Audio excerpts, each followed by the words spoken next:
ഇത്തരം സന്തോഷത്തോടെ ജീവിക്കുന്ന മനോഹരമായ നാട്. ഇങ്ങനെയൊരു കേരളത്തെക്കുറിച്ച് സ്വപ്നം കാണുന്ന രാഷ്ട്രീയ നേതൃത്വത്തെയും അതിനുവേണ്ടി ഇടപെടൽ നടത്തുന്ന ഭരണാധികാരികളെയുമാണ് നമുക്ക് വേണ്ടത്. എന്നാൽ ഇവിടെ മാറി മാറി ഭരിച്ചിട്ടുള്ള സർക്കാരുകൾ ജനങ്ങളുടെ സന്തോഷത്തിനു വേണ്ടി എന്താണ് ചെയ്തിട്ടുള്ളത്? രാത്രിയിൽ മദ്യപ സംഘങ്ങൾക്ക് ആഘോഷിക്കാൻ പബ്ബുകൾ, അർദ്ധരാത്രി വരെ മൂക്കറ്റം കുടിക്കാൻ ബാറുകളുടെ സമയം നീട്ടിയ നടപടി, യുവാക്കൾ കഴിഞ്ഞാടാൻ മാനവീയം വീഥി പോലെയുള്ള സ്ഥലങ്ങൾ. എന്നിട്ട് ജനങ്ങളുടെ സന്തോഷം കൂടിയോ? ലഹരി ഇടപാടുകളും കുറ്റകൃത്യങ്ങളും കൊലപാതകങ്ങളും വർദ്ധിച്ചു എന്നല്ലാതെ ഈ നാട്ടിൽ എന്തും മാറ്റമാണ് ഉണ്ടായത്? കുറേ മനുഷ്യരുടെ ചോര പൊലിയുന്ന കാഴ്ച കണ്ടു. ഒട്ടേറെ കുടുംബങ്ങളുടെ കണ്ണീർ കാണാൻ കഴിഞ്ഞു. കഴിഞ്ഞ രാത്രി ആലപ്പുഴ എഴുപുന്നയിൽ യുവാവിനെ കൊലപ്പെടുത്തിയത് ബാറിലെ സംഘർഷത്തെ തുടർന്നാണ്. എന്താണ് എഴുപുന്നയിലെ ബാറിൽ അർദ്ധരാത്രിയിൽ സംഭവിച്ചത്? വിശദമായി പരിശോധിക്കുകയാണ് പോലീസ് പട്രോൾ. സ്വാഗതം.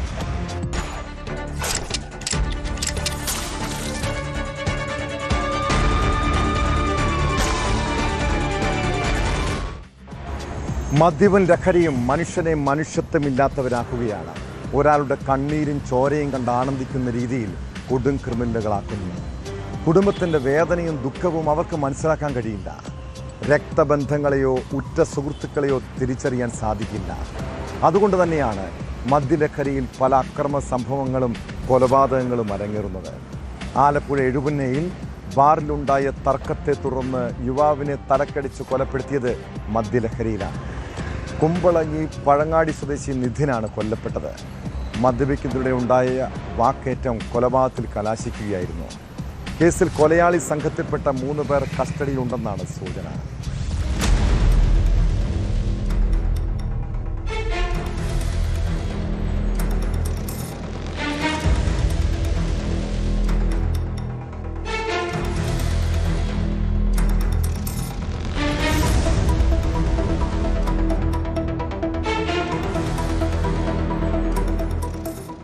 കഴിഞ്ഞ രാത്രി 11:30 എഴുപുന്ന പാലസ് ബാറിലാണ് സംഭവങ്ങളുടെ തുടക്കം. കൊല്ലപ്പെട്ട നിധിനും 4 സംഘവും തമ്മിൽ ബാറിനുള്ളിൽ വെച്ച് തർക്കമുണ്ടായി. ബാറിൽ നിന്നിറങ്ങിയ ശേഷവും ഈ തർക്കം തുടരുകയും അത് ക്രൂരമായ മർദ്ദനത്തിൽ അവസാനിക്കുകയുമായിരുന്നു. കൊലയാളി സംഘം നിധിനെ തലക്കടിച്ച് വീഴ്ത്തുകയായിരുന്നുവെന്നാണ് സാക്ഷിമൊഴി. ബാറിന് സമീപം റോഡരികിൽ ബോധരഹിതനായി കിടന്ന നിധിനെ അരൂർ പോലീസ് എത്തിയാണ് കുമ്പളങ്ങിയിലെ സ്വകാര്യ ആശുപത്രിയിൽ എത്തിച്ചത്. എന്നാൽ ജീവൻ രക്ഷിക്കാനായില്ല. കൊലപാതകം നടത്തിയ ശേഷം ഒളിവിൽ പോയ സംഘത്തിനായി പോലീസ് ഉടൻ തന്നെ അന്വേഷണം ആരംഭിച്ചിരുന്നു. ബാറിലെയും പരിസര പ്രദേശങ്ങളിലെയും CCTV ദൃശ്യങ്ങൾ കേന്ദ്രീകരിച്ചായിരുന്നു തിരച്ചിൽ. പ്രതികളിൽ 3 പേർ അരൂർ പോലീസിന്റെ കസ്റ്റഡിയിലുണ്ടെന്നാണ് സൂചന.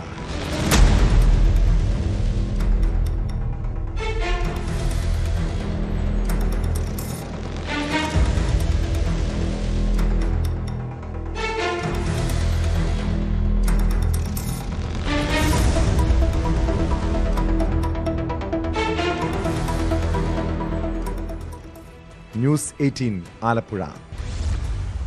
ഒരു ലൈംഗിക ആരോപണവും കേസും ഉണ്ടായാൽ ആ പീഡനത്തിൻ്റെ തീവ്രത അളക്കുന്നവരാണ് സാധാരണ CPMകാർ. എതിർ പാർട്ടികളുള്ളവർ പീഡിപ്പിച്ചാൽ തീവ്രത കൂടും. സ്വന്തം പാർട്ടിക്കാരാണെങ്കിൽ കേസ് ഒതുക്കാൻ നോക്കും. രാഹുൽ മാങ്കുട്ടത്തിനെതിരായ ലൈംഗിക അതിക്രമ കേസിൽ സമരരംഗത്ത് മുന്നിലുണ്ടായിരുന്ന ഒരു DYFI നേതാവിൻ്റെ പീഡന കഥകളെക്കുറിച്ചാണ് പറഞ്ഞു വരുന്നത്. പത്തനംതിട്ടയിൽ വിവാഹ വാഗ്ദാനം നൽകിയ യുവതിയെ ലൈംഗികമായി പീഡിപ്പിച്ചെന്ന പരാതിയിൽ DYFI ബ്ലോക്ക് പ്രസിഡന്റിനെതിരെ കേസ്. ലൈംഗികമായി ദുരുപയോഗം ചെയ്തുവന്ന യുവതിയുടെ പരാതിയിൽ റാന്നി സ്വദേശി അലൻ മാത്യുവിനെതിരെയാണ് കേസെടുത്തത്. വിവാഹത്തിൽ നിന്ന് അലൻ മാത്യു പിന്മാറിയതോടെ ആത്മഹത്യയ്ക്ക് ശ്രമിച്ച യുവതി ആശുപത്രിയിൽ ചികിത്സയിലാണ്. സംഭവം ഒത്തുതീർപ്പാക്കാൻ പാർട്ടിയും പോലീസും ഒത്തുകളിച്ചുവെന്നും ആരോപണമുണ്ട്.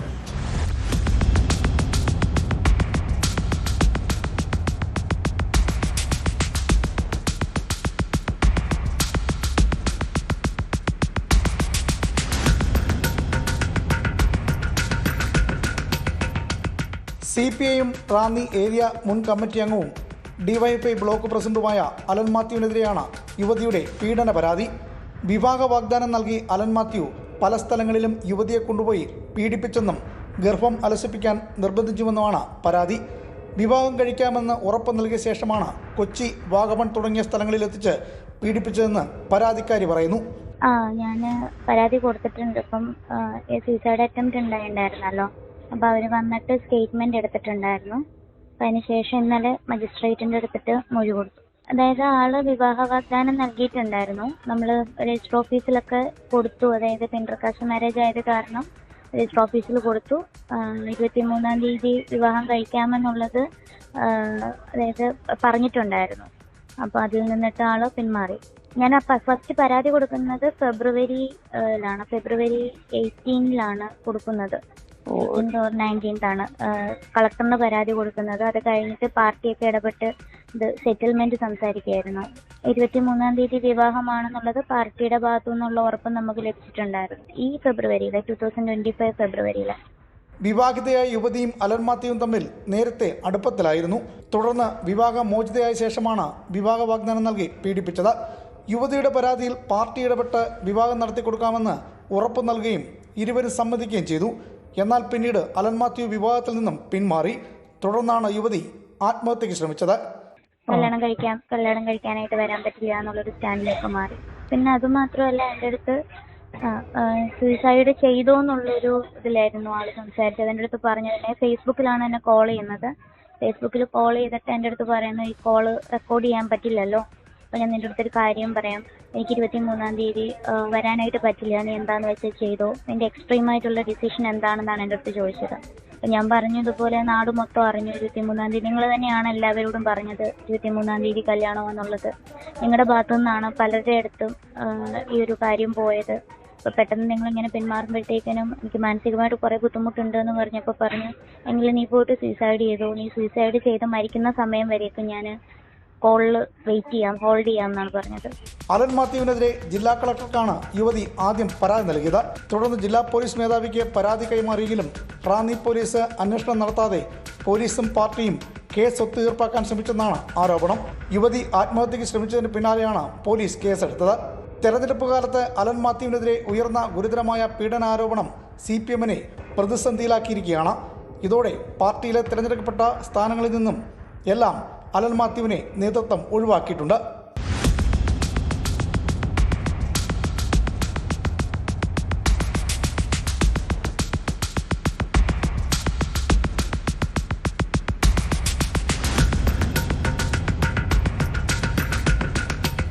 ന്യൂസ് 18 പത്തനംതിട്ട. രാത്രി സമയമായാൽ നാട്ടിൽ ഞരമ്പ് രോഗികൾ രംഗത്തിറങ്ങും. ഇരുട്ടിൻ്റെ മറവിൽ എന്ത് വൃത്തികേട് കാട്ടാനും അവർക്ക് മടിയില്ല. ഇങ്ങനെയുള്ളവരെ കൈകാര്യം ചെയ്യുന്ന മിടുക്കുകളായ പെൺകുട്ടികൾ ഇവിടെ ഉണ്ടെന്ന് നിങ്ങൾക്ക് ഓർമ്മ വേണം കേട്ടോ. മലപ്പുറം കുറ്റിപ്പുറം റെയിൽവേ സ്റ്റേഷനിൽ വെച്ചുണ്ടായ മോശം അനുഭവം വിവരിച്ച് യുവതി ഇൻസ്റ്റഗ്രാമിൽ പങ്കുവച്ച വീഡിയോ വൈറലാവുകയാണ്. റെയിൽവേ പ്ലാറ്റ്ഫോമിൽ തന്നെ നോക്കി ലൈംഗിക ചേഷ്ടകൾ കാട്ടിയ മധ്യവയസ്കൻ്റെ ദൃശ്യങ്ങളും യുവതി വീഡിയോയിൽ പങ്കുവച്ചിട്ടുണ്ട്. യാസ്മിൻ എന്ന യുവതി പോലീസിലും പരാതി നൽകി.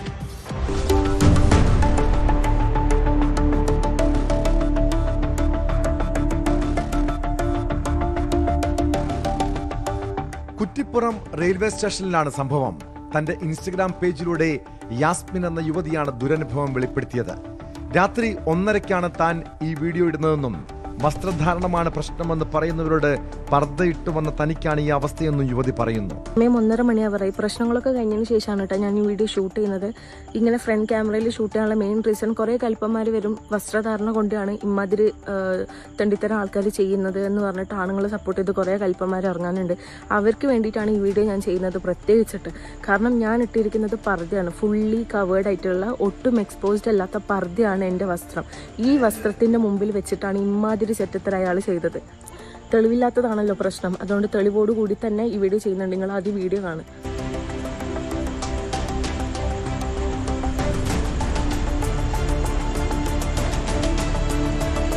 പിന്നെ കുടുംബം ഉണ്ടാവും, കുട്ടികളുണ്ടാവും, വീഡിയോ ഡിലീറ്റ് ചെയ്യണം എന്ന് പറഞ്ഞിട്ട് എന്നെ അറിയുന്ന ആൾക്കാരോ അറിയാത്ത ആൾക്കാരോ കമൻറ്റ് ബോക്സിലോ മെസ്സേജിലോ വരേണ്ട ആവശ്യമില്ല. കാരണം ഞാൻ ഈ വീഡിയോ ഡിലീറ്റ് ചെയ്യില്ല. അങ്ങനെ കുടുംബം കുട്ടികളുണ്ടെന്നുള്ളൊരു ബോധം ഉണ്ടെങ്കിൽ ആ ബോധത്തോടെ ജീവിക്കാൻ അയാൾ പഠിക്കണം. ഇയാൾക്ക് കുട്ടികളുണ്ടാകും, കുടുംബമുണ്ടാകും എന്നൊക്കെ പറഞ്ഞ് ആരും വീഡിയോ ഡിലീറ്റ് ചെയ്യണമെന്ന് പറഞ്ഞ് വരരുതെന്നും യുവതി കൂട്ടിച്ചേർത്തു. കുടുംബവും കുട്ടികളും ഉണ്ടെന്ന ബോധ്യമുണ്ടെങ്കിൽ ആ ബോധത്തോടെ ജീവിക്കാൻ അയാൾ പഠിക്കണം. അതുകൊണ്ട് വീഡിയോ ഡിലീറ്റ് ചെയ്യില്ലെന്നും യുവതി വ്യക്തമാക്കി.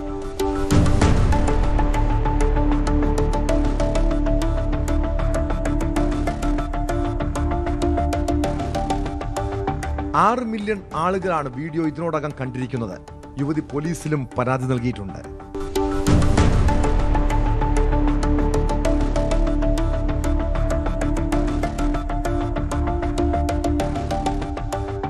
ന്യൂസ് 18 കുറ്റിപ്പുറം. തമിഴ്നാട്ടിൽ സമീപ ദിവസങ്ങളിലേറെ കോളിളക്കം സൃഷ്ടിച്ച സംഭവമാണ് 17 വയസ്സുകാരിയെ പീഡിപ്പിച്ച് കൊലപ്പെടുത്തിയ കേസ്. തൂത്തുക്കുടിയിലെ പെൺകുട്ടിയുടെ കൊലപാതകത്തിൽ ഒരാഴ്ചയിലധികം പോലീസ് പ്രതിക്ക് വേണ്ടി തിരച്ചിൽ നടത്തി. കൊലയാളിയെ പിടിക്കാൻ വൈകിയതോടെ ജനങ്ങൾ തെരുവിലിറങ്ങി. മൃതദേഹവുമായി നാട്ടുകാർ പ്രതിഷേധിച്ചതോടെ കോടതി വരെ ഇടപെട്ടു. അങ്ങനെ നാടുനീളെ പ്രതിക്ക് വേണ്ടിയുള്ള അന്വേഷണം. 100ഓളം CCTVകൾ പരിശോധിച്ചു. തൂത്തുക്കുടിയെ നടുക്കിയ അരുംകൊലയിൽ ഒടുവിൽ പ്രതി പിടിയിലായിരിക്കുന്നു.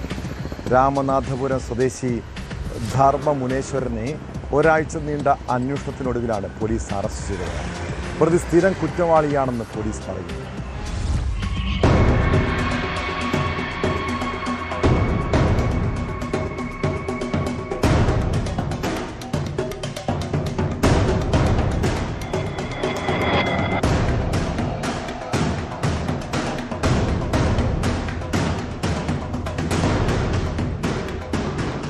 മാർച്ച് 11-നാണ് +2 വിദ്യാർത്ഥിയായ പെൺകുട്ടിയെ കാണാതായത്. പിന്നീട് പെൺകുട്ടിയുടെ മൃതദേഹം തൂത്തുക്കുടിയിലെ കുളത്തൂരിൽ നിന്ന് കണ്ടെത്തി. കൊലപാതകയെ അറസ്റ്റ് ചെയ്യാതെ പെൺകുട്ടിയുടെ മൃതദേഹം ഏറ്റുവാങ്ങില്ലെന്ന് വ്യക്തമാക്കി കുടുംബവും നാട്ടുകാരും വലിയ പ്രതിഷേധമാണ് ഉയർത്തിയത്.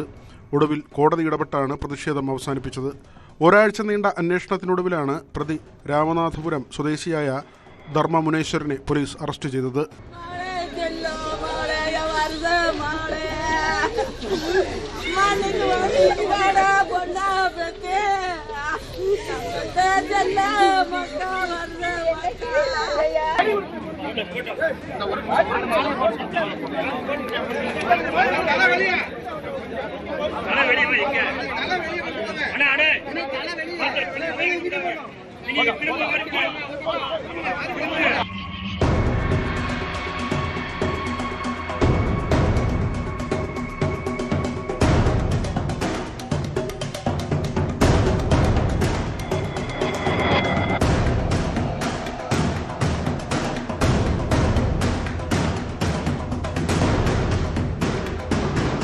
കൃത്യം നടന്ന സ്ഥലത്ത് CCTV ഇല്ലാത്തത് അന്വേഷണത്തിന് വെല്ലുവിളിയായിരുന്നു.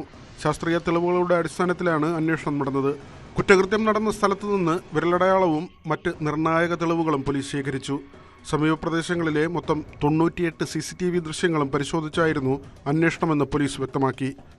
அந்த நபருக்கு நம்ம எப்படி கைது அப்படின்ட்டு பார்த்தீங்கன்னா இந்த இன்வெஸ்டிகேஷன் எல்லாமே வந்துட்டு பியூர்லி சயின்டிஃபிக் லைன்ஸில் தான் நம்ம பண்ணது. சம்பவம் நடந்த அன்னைக்கே வந்துட்டு fingerprint expert, dog squad, forensic scientific team இவங்க எல்லாமே வந்துட்டு சம்பவத்தில் இருக்கக்கூடிய தடயங்கள் எல்லாத்தையுமே சேகரித்து நமக்கு வந்துட்டு ஒரு தனித்தனியாக வந்துட்டு ஸ்பெஷல் ரிப்போர்ட் எல்லாமே கொடுத்துட்டாங்க. அது மட்டும் இல்லாமல் வெவ்வேறு கோணங்களில் மல்டிபிள் லைன்ஸில் இந்த இன்வெஸ்டிகேஷனு, உதாரணத்துக்கு சம்பவ இடத்துல CCTV இல்லைனாலும் சம்பவ இடத்த சுற்றி இருக்கக்கூடிய CCTVஸை கண்காணிக்கிறதுக்கு அதுக்குன்னு தனிப்படைகள் அமைச்சோம்.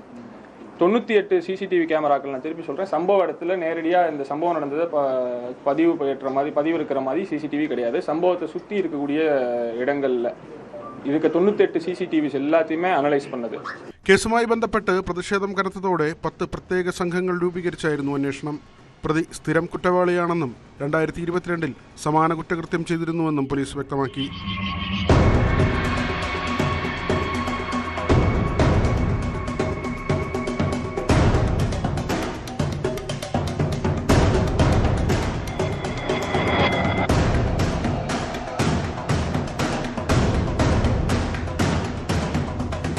ന്യൂസ് 18 ചെന്നൈ. പ്രയാഗ്രാജ് കുംഭമേളയിലെ വൈറൽ പെൺകുട്ടി മൊണാലിസയുടെ വാദങ്ങളാണോ അതോ മാതാപിതാക്കൾ പറയുന്നതാണോ വിശ്വസിക്കേണ്ടത്? മൊണാലിസയ്ക്ക് പ്രായപൂർത്തിയായിട്ടില്ലെന്ന് തെളിയിക്കുന്ന ആശുപത്രി രേഖകൾ പുറത്തു വന്നതോടെ കേരളത്തിൽ വെച്ച് നടന്ന വിവാഹം നിയമക്കുരുക്കിലേക്ക് നീങ്ങുകയാണ്.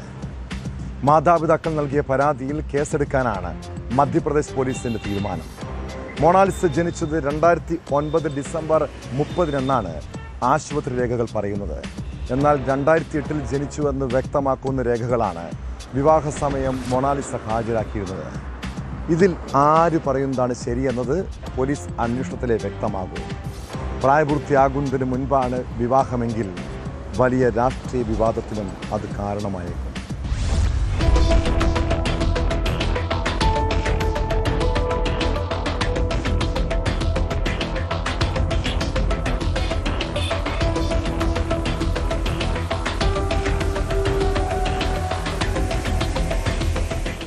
മാതാപിതാക്കൾ ഹാജരാക്കിയ ആശുപത്രി രേഖകളിൽ മൊണാലിസ ജനിച്ചത് 2009 ഡിസംബർ 30-നാണ്.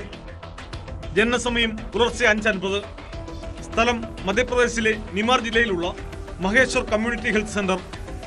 ഇതനുസരിച്ചാണെങ്കിൽ മൊണാലിസയ്ക്ക് വിവാഹപ്രായമാകണമെങ്കിൽ ഇനിയും കുറെ കാലം വേണ്ടിവരും.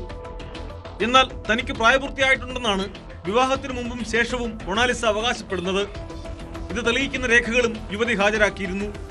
ഈ രേഖകൾ പ്രകാരം കേസ് മാർട്ടാപ്പിൽ രേഖപ്പെടുത്തിയിരിക്കുന്നത് 2008-ൽ മൊണാലിസ ജനിച്ചെന്നാണ്. കേരളത്തിൽ സിനിമയിൽ അഭിനയിപ്പിക്കാൻ കൊണ്ടുപോയി ചതിയിൽപ്പെടുത്തി മകളെ കല്യാണം കഴിപ്പിച്ചെന്നാണ് മാതാപിതാക്കളുടെ ആരോപണം. तो ये बोल के भेजा वहाँ से कि आप चले जाओ, इसको तो पढ़ा लिखा के फिल्म बनाएंगे इधर.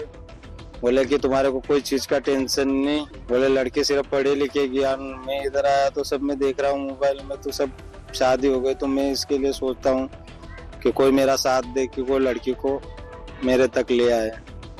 മാതാപിതാക്കളുടെ പരാതിയിൽ പോലീസ് കേസെടുക്കുമെന്ന് വ്യക്തമാക്കിയതോടെ സംഭവത്തിൽ കൂടുതൽ അന്വേഷണം നടക്കുമെന്ന് ഉറപ്പായി. മാതാപിതാക്കളുടെ അവകാശവാദമാണ് ശരിയെങ്കിൽ ഭർത്താവ് ഫർമാൻ ഖാനെതിരെ പോക്സോ കേസെടുക്കേണ്ടി വരും. വിവാഹത്തിന് നേതൃത്വം നൽകിയ CPI നേതാക്കളടക്കം വെട്ടിലാകും. പെൺകുട്ടിയുടെ മാതാപിതാക്കളുടെ ലവ് ജിഹാദ് ആരോപണം വിവിധ സംഘടനകൾ ഏറ്റുപിടിച്ച് വൻ വിവാദമുയർത്താനും സാധ്യതയുണ്ട്.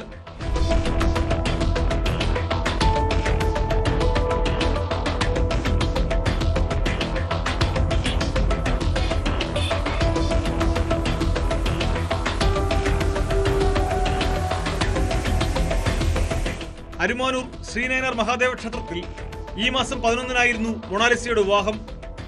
വിഴിഞ്ഞത്ത് ഷൂട്ടിങ്ങിനായി എത്തിയതാണ് മൊണാലിസ. പിതാവ് നിർബന്ധിച്ച് നാട്ടിലേക്ക് കൊണ്ടുപോകാൻ ശ്രമിച്ചതോടെ മൊണാലിസയും കാമുകനും തമ്പാനൂർ പോലീസ് സ്റ്റേഷനിൽ അഭയം തേടി. ആധാർ കാർഡ്, ജനനത്തീയതി തെളിയിക്കുന്നതിനുള്ള രേഖ എന്നിവ പോലീസിനെ കാട്ടിയതിനെ തുടർന്നാണ് വിവാഹത്തിന് വഴിയൊരുങ്ങിയത്. CPM സംസ്ഥാന സെക്രട്ടറി MV ഗോവിന്ദൻ, മന്ത്രി V ശിവൻകുട്ടി, ജില്ലാ സെക്രട്ടറി A റഹീം MP എന്നിവരും വിവാഹത്തിന് പിന്തുണ അറിയിച്ചെത്തിയിരുന്നു.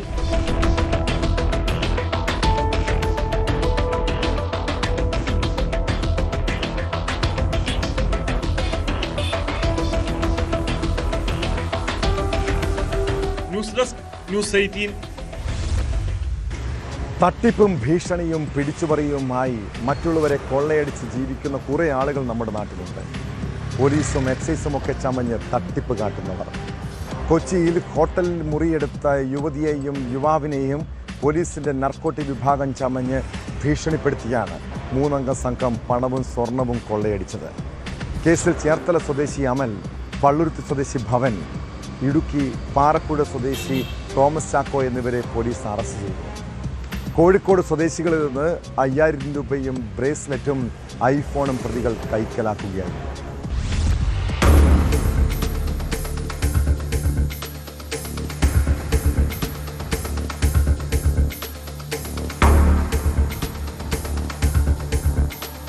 ഈ മാസം 2-ന് പുലർച്ചെ 4 മണിയോടെയായിരുന്നു സംഭവം. കല്ലൂർ SRM റോഡിലുള്ള ഹോട്ടലിൽ 24-കാരനായ യുവാവും 22-കാരിയായ യുവതിയും 4 ദിവസമായി താമസിച്ചു വരികയായിരുന്നു. പുറത്തേക്കിറങ്ങിയ യുവാവിനെ ഹോട്ടലിന്റെ റിസപ്ഷനിൽ വെച്ച് സംഘം തടഞ്ഞു. പോലീസിലെ നർക്കോട്ടിക് വിഭാഗത്തിൽ നിന്നാണെന്നും പരിശോധിക്കണമെന്നുമായിരുന്നു ആവശ്യം. തുടർന്ന് യുവാവിനെ 3 പേരും ചേർന്ന് ബലമായി ഇവർ താമസിച്ചിരുന്ന 2-ാം നിലയിലെ മുറിയിലേക്ക് കൊണ്ടുപോയി.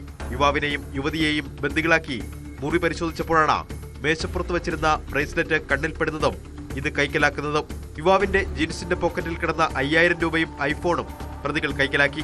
വെളുപ്പിനെ 6 മണിവരെ യുവതിയെയും യുവാവിനെയും ബന്ദിയാക്കി ഇരുത്തിയ ശേഷമാണ് പ്രതികൾ മടങ്ങിയത്. ഇരുവർക്കും മർദ്ദനമേറ്റു. വിവരം പുറത്തുവിട്ടാൽ കേസിൽ കുടുക്കുമെന്ന് ഭീഷണിപ്പെടുത്തിയാണ് സംഘം മടങ്ങിയത്. യുവാവും യുവതിയും പിന്നീട് പരാതിയുമായി പോലീസിനെ സമീപിക്കുകയായിരുന്നു.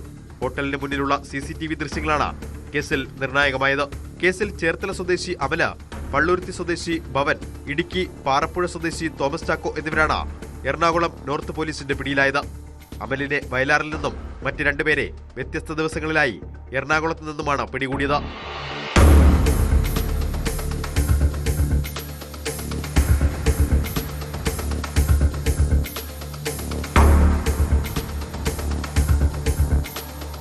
ന്യൂസ് 18 കൊച്ചി.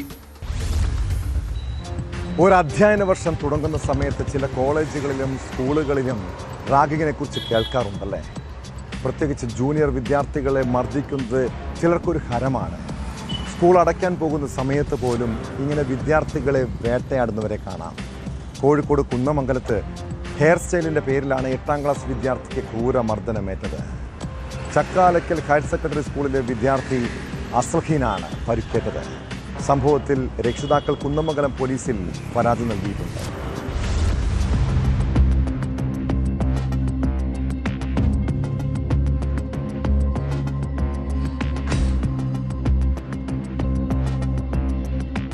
പരീക്ഷ കഴിഞ്ഞ് പുറത്തിറങ്ങിയ 8ാം ക്ലാസ് വിദ്യാർത്ഥി മുഹമ്മദ് അസ്ലഹിനെ 15ഓളം വിദ്യാർത്ഥികൾ സ്കൂളിന്റെ വിവിധയിടങ്ങളിൽ വെച്ച് മർദ്ദിച്ചതാണ് പരാതി.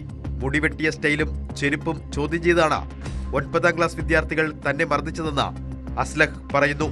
മുഹമ്മദ് അസ്ലഹ് സ്കൂൾ ബസ്സിൽ കയറാനും വിദ്യാർത്ഥി സംഘം അനുവദിച്ചില്ല. തുടർന്ന് സ്വകാര്യ ബസ്സിൽ കയറി 2 മണിക്കൂറോളം വൈകിയാണ് വീട്ടിലെത്തിയത്. മൂക്കിൽ നിന്നും രക്തം വരുന്നത് കണ്ട വീട്ടുകാർ അന്വേഷിച്ചപ്പോഴാണ് മർദ്ദനമേറ്റ വിവരം കുട്ടി പറഞ്ഞത്. സംഭവത്തിൽ രക്ഷിതാക്കൾ കുന്നമംഗലം പോലീസിൽ പരാതി നൽകി. അന്വേഷണം ആരംഭിച്ചതായി പോലീസ് അറിയിച്ചു.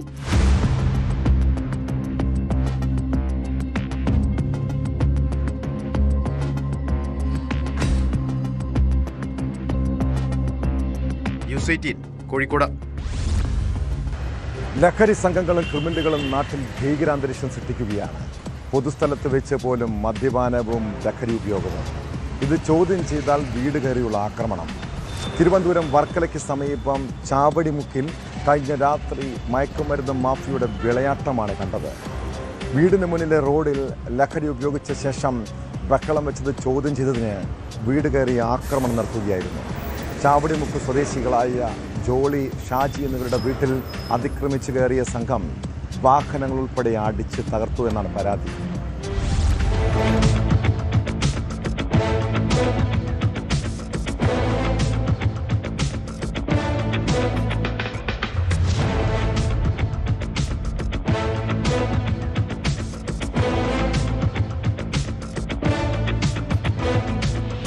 കഴിഞ്ഞ ദിവസം രാത്രി 12 മണിയോടെയായിരുന്നു സംഭവം. വർക്കല ചെമ്മരുതി ചാവടിമുക്ക് മൂലക്കടയ്ക്ക് സമീപം താമസിക്കുന്ന ജോളിയുടെ വീടിന്റെ കാർ പോർച്ചിലിരുന്ന ബുള്ളറ്റും മറ്റു മോട്ടോർ ബൈക്കുമാണ് ആദ്യം അടിച്ചു നശിപ്പിച്ചത്.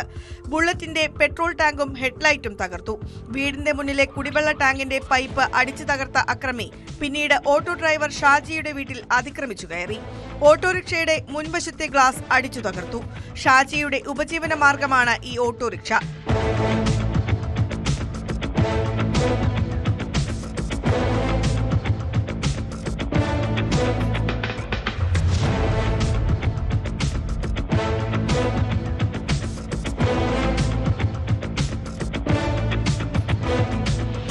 കഴിഞ്ഞ ദിവസം വൈകിട്ട് 4-ന് ജോളിയുടെ വീടിന് സമീപത്തെ പലവ്യഞ്ജന കടയുടെ മുന്നിൽ ലഹരി ഉപയോഗിച്ച് നാട്ടുകാരെ അസഭ്യം പറയുകയായിരുന്ന സമീപവാസിയെ ഇയാൾ പിന്തിരിപ്പിക്കാൻ ശ്രമിച്ചു.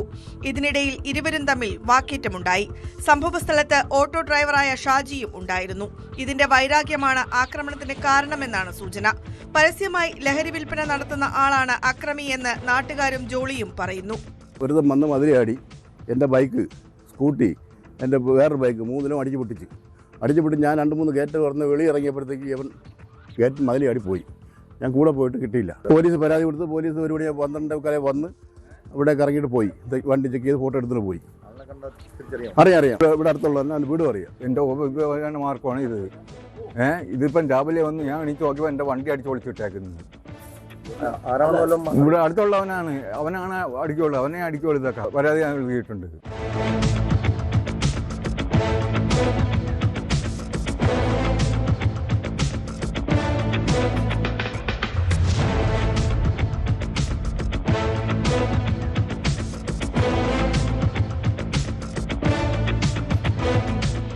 ഇവർ അയിരൂർ പോലീസിൽ പരാതി നൽകി. അക്രമിക്കായി പോലീസ് അന്വേഷണം ഊർജിതമാക്കിയിട്ടുണ്ട്. സംഭവത്തിൽ കൂടുതൽ പേർ ഉൾപ്പെട്ടിട്ടുണ്ടോ എന്നും പോലീസ് അന്വേഷിച്ചു വരുന്നു.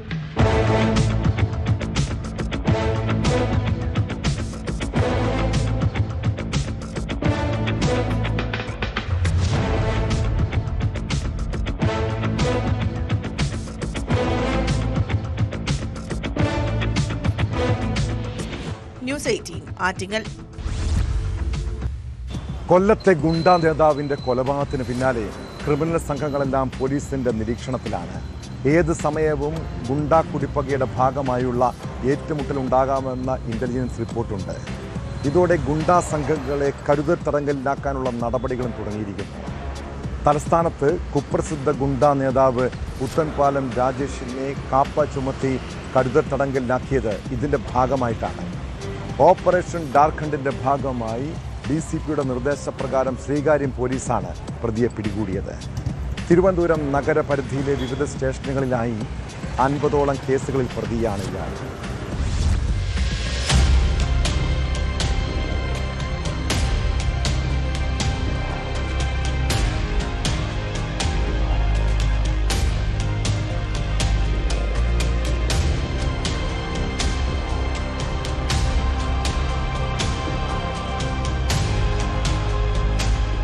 കാപ്പ ചുമത്തിയാണ് പുത്തൻപാലം രാജേഷിനെ കരുതൽ തടങ്കലിലാക്കിയത്. ഓപ്പറേഷൻ ഡാർക്ക് ഹണ്ടിന്റെ ഭാഗമായി DCPയുടെ നിർദ്ദേശപ്രകാരമായിരുന്നു ശ്രീകാര്യം പോലീസ് പേട്ടയിലെത്തി പ്രതിയെ കസ്റ്റഡിയിലെടുത്തത്. കഴിഞ്ഞ ദിവസം പുത്തൻപാലം രാജേഷിന് വേണ്ടി പോലീസ് ലുക്കൌട്ട് നോട്ടീസ് പുറത്തിറക്കിയിരുന്നു. ഇതിന് പിന്നാലെ ഇയാൾ ഒളിവിൽ പോയി. പേട്ടയിലെത്തിയതറിഞ്ഞാണ് പോലീസ് സ്ഥലത്തെത്തി കസ്റ്റഡിയിലെടുത്തത്. തിരുവനന്തപുരം സിറ്റി ലിമിറ്റിലെ വിവിധ സ്റ്റേഷനുകളിലായി 50ഓളം കേസുകളിലെ പ്രതിയാണ് രാജേഷ്.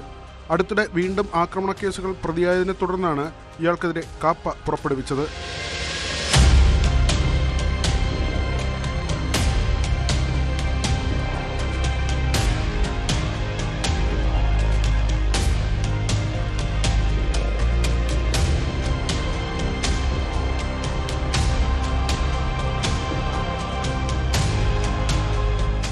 പുത്തൻപാലം രാജേഷ് ഇടയ്ക്കിടെ കരുതൽ തടങ്കലിലാകാറുണ്ട്. ബംഗളൂരുവിലും കേരളത്തിലുമായാണ് ഇയാളുടെ പ്രവർത്തനങ്ങൾ. Pettah, medical college, Vattiyoorkavu, Poonthura, Kadakkavoor, cantonment, Kazhakkoottam, Nedumudi, Sreekaryam, Peroorkada സ്റ്റേഷനുകളിൽ രാജേഷിനെതിരെ കേസുകളുണ്ട്. ബലാത്സംഗ കേസിലും നേരത്തെ അറസ്റ്റിലായി. എറണാകുളം സ്വദേശിയായ യുവതിയെ തിരുവനന്തപുരത്തെ ഹോട്ടലിൽ തോക്ക് ചൂണ്ടി ഭീഷണിപ്പെടുത്തി പീഡിപ്പിച്ചെന്ന പരാതിയിലായിരുന്നു അറസ്റ്റ്. രാജേഷിന്റെ കൂട്ടാളി ഗുണ്ടാത്തലവൻ ഓംപ്രകാശ് അടക്കം 188 പേരെ ഓപ്പറേഷൻ ഡാർക്ക് ഹണ്ടിന്റെ ഭാഗമായി ഇതുവരെ കസ്റ്റഡിയിലെടുത്തു. അടുത്തിടെ തിരുവനന്തപുരം നഗരത്തിൽ ഒരു ദിവസം തന്നെ 50ലധികം ഗുണ്ടകളെ പിടികൂടിയിരുന്നു. തിരഞ്ഞെടുപ്പ് അടുത്തതോടെ ഗുണ്ടകൾക്കെതിരെ പോലീസ് ശക്തമായ നടപടി തുടരുകയാണ്.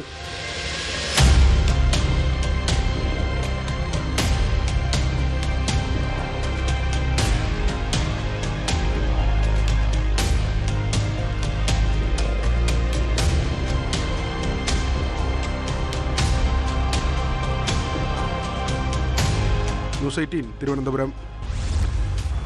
മികച്ച ആരോഗ്യ സംവിധാനങ്ങളും ചികിത്സാ രീതിയും ഒക്കെ ഉണ്ടായിട്ടും അശാസ്ത്രീയമായ ചികിത്സ നടത്താനുള്ള ശ്രമങ്ങൾ പലപ്പോഴും ജീവഹാനിക്ക് വരെയും കാരണമാകാറുണ്ട്.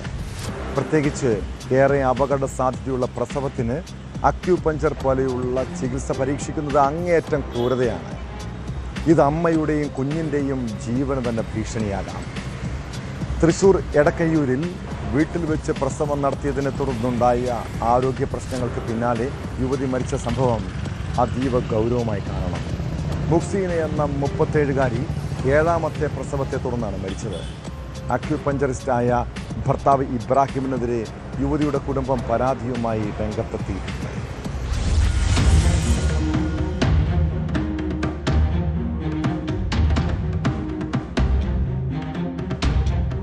ജനുവരി 6 വീട്ടിൽ വെച്ചാണ് 37കാരിയായ മുഹ്സീനയുടെ പ്രസവം നടന്നത്.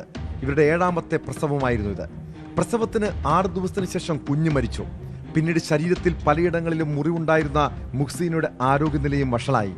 എന്നിട്ടും യുവതിയെ ആശുപത്രിയിൽ പ്രവേശിപ്പിക്കാൻ ഭർത്താവ് ഇബ്രാഹിം തയ്യാറായില്ലെന്നാണ് ബന്ധുക്കളുടെ ആരോപണം. അക്യൂപഞ്ചറിസ്റ്റായ ഭർത്താവ് ഇബ്രാഹിമിനെതിരെ ഗുരുതരമായ പരാതികളുമായാണ് കുടുംബം രംഗത്തെത്തിയിരിക്കുന്നത്. മരണപ്പെട്ടത് എൻ്റെ പെങ്ങളാണ്. അപ്പോൾ പെങ്ങൾ ഒരു 3-4 ദിവസം മുമ്പ് തീരെ വയ്യ എന്ന് പറഞ്ഞിട്ട് പെൺകുട്ടിയുടെ ഉപ്പ, അതായത് എൻ്റെ മാമയും അവരുടെ മരിച്ച പെൺകുട്ടിയുടെ സിസ്റ്ററും കൂടി ആ വീട്ടിൽ ചെന്നിരുന്നു. അവിടെ ചെന്നപ്പോൾ കണ്ടത് ആകെ ശരീരമാകം സെപ്റ്റിക്കായിട്ട് തീരെ പ്രയാസമാകുന്ന സിറ്റുവേഷനിലാണ് കണ്ടത്. അങ്ങനെ അവർ അവിടുന്ന് ബലം പ്രയോഗിച്ച് അവർ ഹോസ്പിറ്റലിലേക്ക് കൊണ്ടുവരുമായിരുന്നു. ഹോസ്പിറ്റലിൽ കൊണ്ടുവരുന്ന നേരത്ത് പെൺകുട്ടിയുടെ ഭർത്താവ് ഇബ്രാഹിം എന്ന് പറയുന്ന ആൾ അതിന് സമ്മതിച്ചിരുന്നില്ല. അങ്ങനെ ബലം പ്രയോഗിച്ച് ദയാ ഹോസ്പിറ്റലിലേക്ക് കൊണ്ടുവരികയാണ് ചെയ്തത്. ദയാ ഹോസ്പിറ്റലിൽ കൊണ്ടുവന്നു, നേരെ അവർ ICUയിൽ അഡ്മിറ്റ് ചെയ്തു. പിന്നീട് അവിടുന്ന് മെഡിക്കൽ കോളേജിലേക്ക് കൊണ്ടുവന്നു. മെഡിക്കൽ കോളേജിൽ വെച്ചിട്ട് ഇന്നലെ പുലർച്ചെയാണ് മുഹ്സിന മരണപ്പെട്ടത്. അവരെ പുറത്തൊരു മുറിവുണ്ട്. ഒരു മുറിവ് പൊട്ടിയിട്ട് ഡോക്ടർമാർ നമ്മളോട് സംസാരിച്ചത് ആ മുറിവ് പഴുത്ത് അതിൽ നിന്ന് പുഴുവരിക്കുന്ന അവസ്ഥയിലാണ് ആശുപത്രിക്ക് എത്തിയതെന്നാണ്. ഇന്നലെ ഇൻക്വസ്റ്റിൻ്റെ സമയത്ത് നമ്മളത് കണ്ടു. അതായത് കുഴിഞ്ഞ് എല്ല് കാണുന്ന വിധത്തിലാണ് പുറത്താ മുറിവ്. ആ മുറിവ് വെച്ചിട്ട് കമർന്ന് കിടക്കാൻ കഴിയില്ല ഒരാൾക്ക്. മലർന്ന് കിടക്കാൻ കഴിയില്ല, കമർന്ന് കിടക്കണം.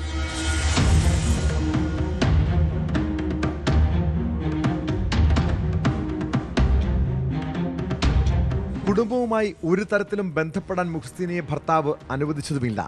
കഴിഞ്ഞ ദിവസം ചാവക്കാട്ടെ വീട്ടിലേക്ക് എത്തിയപ്പോഴാണ് മുഹ്സിനയുടെ പിതാവും സഹോദരിയും ഗുരുതരാവസ്ഥയിലുള്ള മുഹ്സിനയെ കണ്ടത്.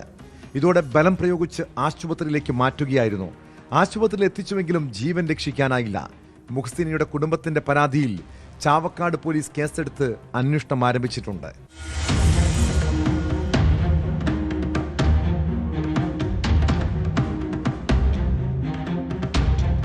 ഈ പ്രസവം മാത്രമാണ് വീട്ടിൽ വെച്ച് നടത്തിയതെന്നാണ് ഇതുവരെയുള്ള വിവരം. നേരത്തെ ഇവരുടെ 2 കുട്ടികൾ മരിച്ചിരുന്നു. സംഭവത്തെക്കുറിച്ച് വിശദമായ അന്വേഷണം വേണമെന്നാണ് കുടുംബത്തിന്റെ ആവശ്യം.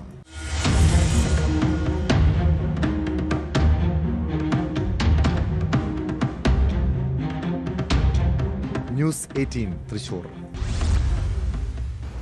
തെരഞ്ഞെടുപ്പ് സമയമാണ്. വോട്ടർമാർക്ക് മദ്യം നൽകി കുപ്പിയിലാക്കാനുള്ള ശ്രമങ്ങളൊക്കെ രാഷ്ട്രീയക്കാരുടെ ഭാഗത്തുനിന്നുണ്ടാകും. അതിനാൽ തന്നെ വ്യാജ മദ്യവും അനധികൃത മദ്യക്കടത്തും പിടിക്കാൻ എക്സൈസ് പരിശോധനയുമായി രംഗത്തെത്തിയിട്ടുണ്ട്. മാഹിയിൽ നിന്ന് കടത്തിയ 192 കുപ്പി മദ്യവുമായി ഒരാൾ കണ്ണൂരിൽ പിടിയിലായി. ചാവശ്ശേരി സ്വദേശി മണി എന്ന അയ്യപ്പൻ മണിയെയാണ് എക്സൈസ് സംഘം അറസ്റ്റ് ചെയ്തത്. ഈ പ്രദേശം കേന്ദ്രീകരിച്ച് മാഹി മദ്യത്തിൻ്റെ വിൽപ്പന വ്യാപകമാകുന്നുവെന്ന പരാതിയെ തുടർന്നായിരുന്നു പരിശോധന.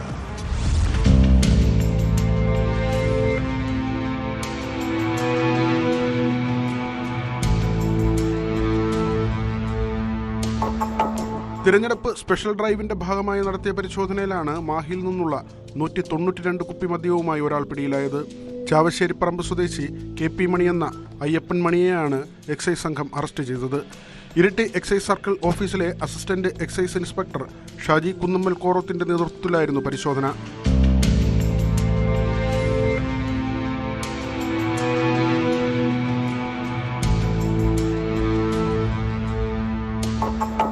ചാവശ്ശേരിപ്പറമ്പ് കേന്ദ്രീകരിച്ച് മാഹി മദ്യത്തിന്റെ വിൽപ്പന വ്യാപകമാകുന്നുവെന്ന പരാതിയെ തുടർന്നാണ് പരിശോധന നടത്തിയത്. പരിശോധനാ സംഘത്തിൽ assistant excise inspector Abdul Basheer Pilatt, preventive officer VN Satheesh, civil excise ഓഫീസർമാരായ K Sreejith, Benhur Kottathuvalappil, TP Sudeep, T Abhijith, KP Juneesh, excise intelligence ബ്യൂറോയിലെ assistant excise inspector K Anandakrishnan എന്നിവരുമുണ്ടായിരുന്നു. മട്ടന്നൂർ കോടതിയിൽ ഹാജരാക്കിയ പ്രതിയെ റിമാൻഡ് ചെയ്തു.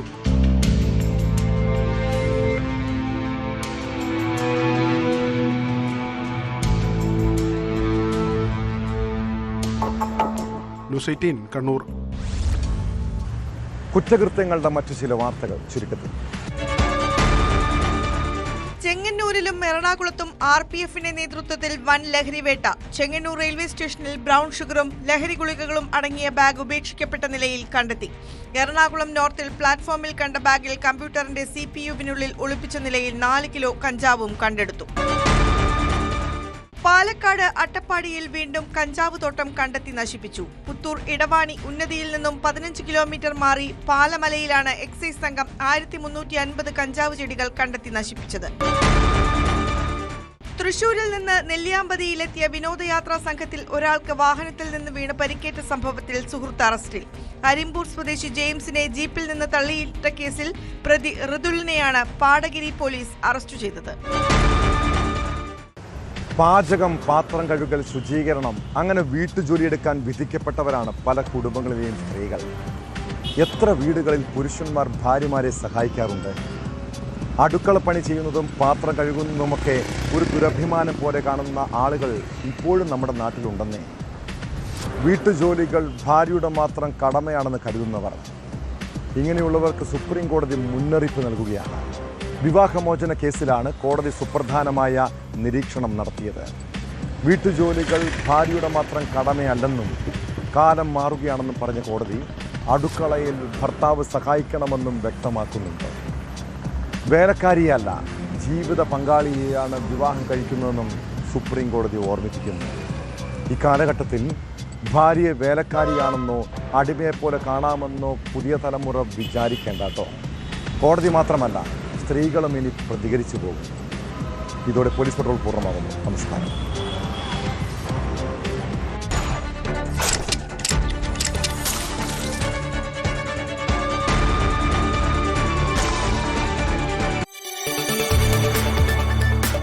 കൂടുതൽ വാർത്തകൾക്ക് news 18 Keralam YouTube channel subscribe ചെയ്യുക.